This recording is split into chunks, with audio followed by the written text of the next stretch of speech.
other event. But there's an important part of my presentation here, which, for the record of the media and everyone else who is here, should hear that now the Drax Hall and Miami Bay stretch has become one of the most rapidly developing commercial zones in Jamaica. That is a success story.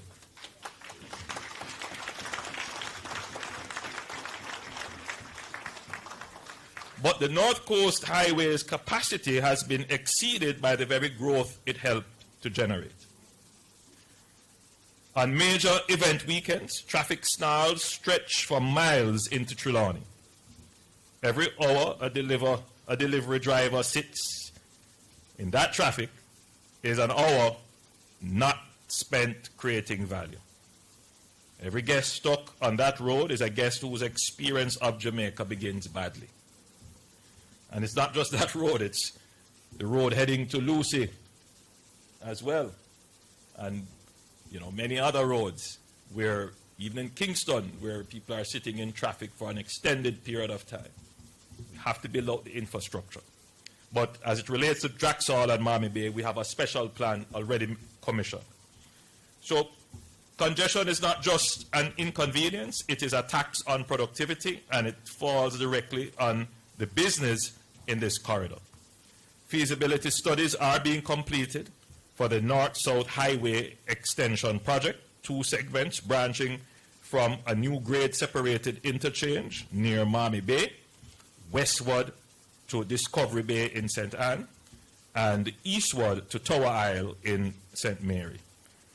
So this will be effectively, the eastward leg will effectively be a bypass for Ocho Rios. Strategically, it will give Ocho Rios the opportunity to be reorganized, to be decluttered, because right now everything is taking place there. All the back of operations take place there. Your front store operation takes place there. Your market, everything. It's, as I said, the town has grown much faster than the government could plan it. And if it stays like that, it is going to collapse onto itself. So we have to do the strategic things to rescue Ocho Rios, but also to strategically allow for the development of Drax Hall into a modern urban space.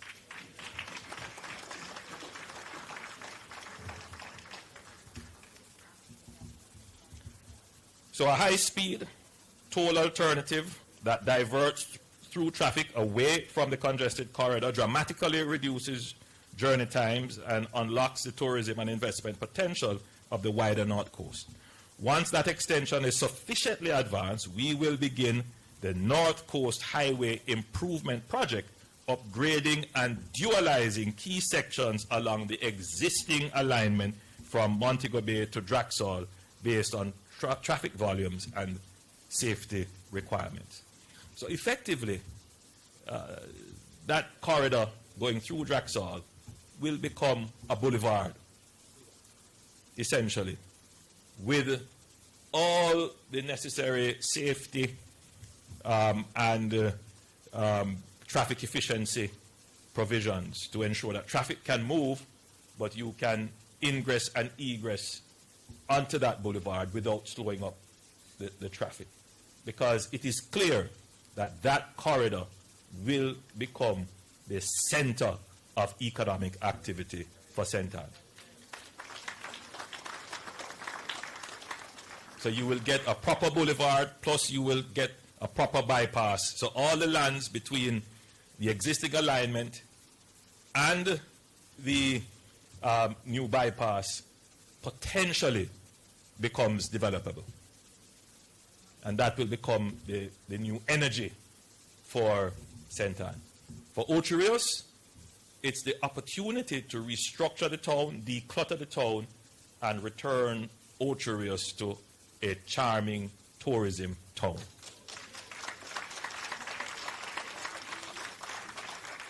That's the idea.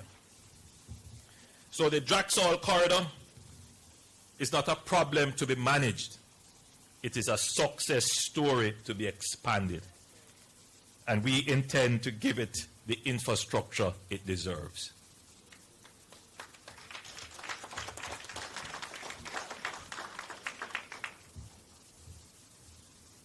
You know, people don't take up millions of dollars and build some of the buildings that I'm seeing there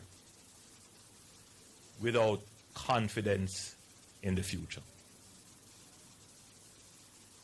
And that confidence in the future comes from present stability and past actions of the government.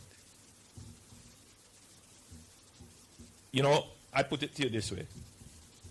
If the Jamaican people voted like investors, this government would be in government forever.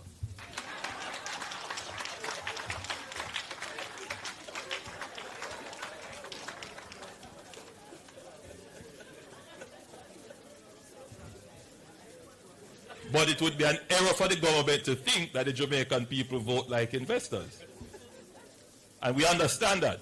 We understand how the Jamaican people vote. And therefore, whilst my presentation may sound investor-oriented and investor-friendly, the average Jamaican should never have to worry about where the heart of this government lies.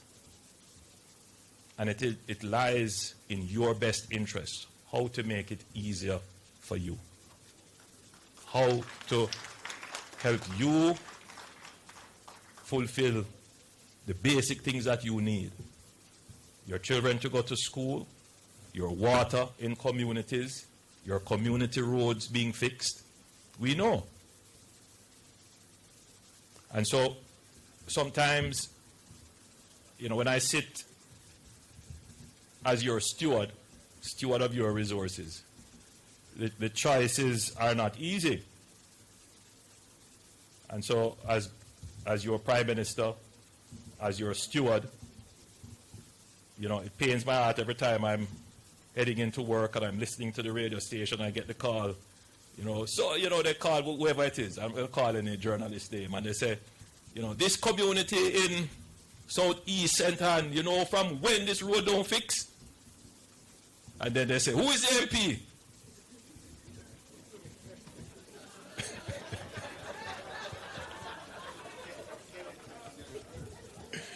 And then Kenneth called me about the road. Now, that kind of political pressure can lead governments to make bad decisions. Because in trying to satisfy this person who is calling on the radio program, essentially embarrassing the government that the government isn't doing anything, and instigating the MP to apply pressure, and then the Prime Minister caving into the pressure, could make a bad decision about the expenditure. So in any one year, we could decide, all right, we're going to take 70% of the budget and we're going to fix all the roads. Would we be able to do that again? And would that put us in a problem where, having done that, we can't generate any more revenues? And then when we can't generate revenues, what we end up having to do, either tax or borrow. And then when we come to say, all right, we have to put on tax, the people say, no, wicked government, wicked government. And so what we end up doing? Borrowing. And then when we borrow, we have to pay back interest, which means less money to spend. So these, when I say the political economy, it's just how we think about the things that we should vote for. So the average person, they see their road and they've seen their road for 50 years and they just want the road fixed today. But the only way to get that road in your community fixed is to build that highway and fix that road where industry is going to come, where businesses are going to operate. So we don't have to put on new tax, we just get more taxes from people doing more business. And then we take those taxes and spend them on your roads, like what we have done with the Spark program. So it's sustainable. So you don't have to worry, the stability, about the inefficiencies of government costing you more.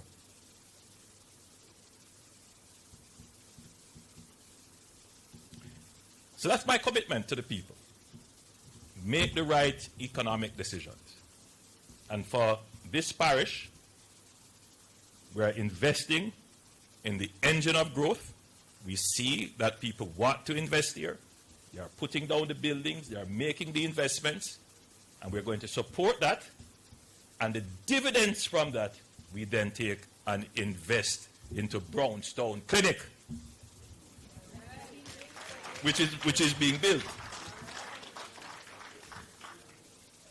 And fix up the St. Anne's Bay Hospital, which I get a lot of complaints and a lot of... I understand, I know. That investment is coming. It's coming. So it really requires the average Jamaican who is in the market, who is in the taxi, to appreciate that you can't expect government to operate as you expected them to do 50 years ago. The governments that you voted for 50 years ago that created the problems that have lasted now, that kind of government action can't solve the problems of today. We need a different kind of voter who thinks differently, who understands that it is about the economy and getting the economy working, because the government understands that it's also about your social development and social justice as well. And if you get those two things right, we can have a long period of growth and development. And that's what I'm trying to get into this country, into the society. Stability, resilience, resurgence, fairly distributed, equitably distributed for everyone. So ladies and gentlemen, I think I've talked a lot. All that is left for me to do at 10:06 is to say thank you. You have been a wonderful audience.